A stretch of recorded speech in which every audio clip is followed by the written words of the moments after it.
26 साल के अरसे में ये किताब लिखी गई। वो 2-4 दिन नहीं, कैसे?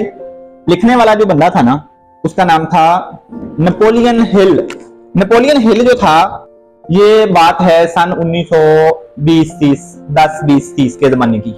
सन 1910-20-30 का जमाना, जिस दौर में कायद आज़म अल्लामा इकबाल इधर पाकिस्तान बनाने में लगे हुए थे, उस वक्त ये किताब लिखी गई।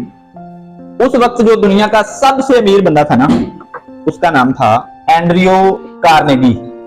जैसे आज दुनिया का सबसे अमीर बंदा बिल गेट्स या फिर एलॉन मस्क, ये दुनिया के सबसे अमीर बंदे, पाकिस्तान के नहीं, दुनिया, सारी दुनिया के अमीर बंदे जो हैं आज, उसका नाम है एलॉन मस्क। उस वक्त था एंड्रियो कार्नेगी।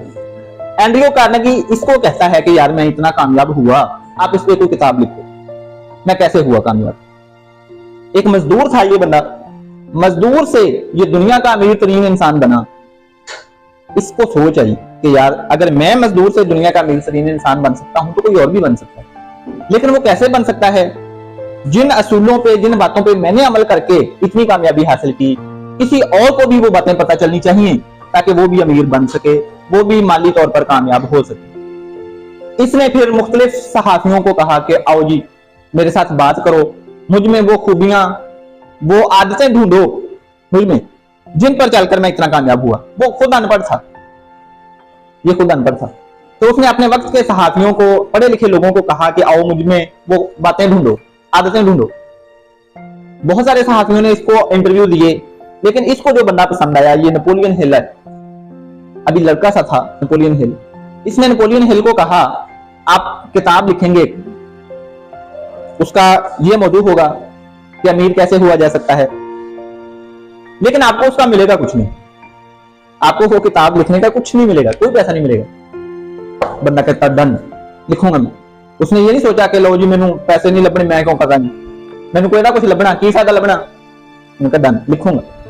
इसको फिर इस बंदे में कुछ नजर आ गया, नहीं यार बंदा कुछ कर सकता है, जो बगैर पैसे के इतना बड़ा काम करने की ठान लेता है ना, ठीक है, यही बंदा वो है जो कि वाकई लिख सकता है। इसने फिर क्या किया, अपने वक्त के 500-600 जो अमीर तरीन बंदे थे, उनमें एडिसन भी शामिल था, साइंसदान एडिसन। फोर्ड, जिसके नाम पे फोर्ड गाड़ियां, फोर्ड ट्रैक्टर चलते हैं ना, ये उसी के नाम पे चलते हैं। वो भी उस वक्त था, सन 1920-30-40 के जमाने में।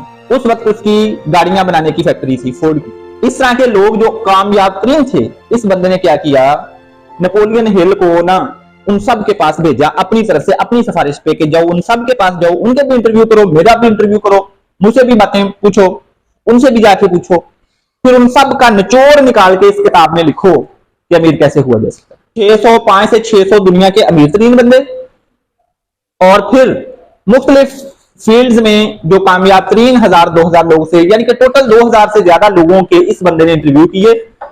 उनमें देखा वो कामयाब कैसे हैं। उन सारी बातों को 20-25-26 साल लगा के रिसर्च कर करके निचोड़ निकाल के इस बंदे ने इस किताब की सूरत में किताब लिखी, जिसको बाइबल ऑफ सक्सेस भी कहते हैं। बाइबल ईसाइयों की किताब है ना, जैसे हमारा कुरान मजीद है ना, वैसे उनकी किताब है। तो कामयाबी की बाइबल जो है, इस किताब को समझा जाता है। कामयाबी के टॉपिक पर अगर किताबें पढ़ी जाएं तो इस किताब की उतनी अहमियत है। मैंने कई दफा पढ़ी है ये किताब। 26 साल के अरसे में उसने लिखी।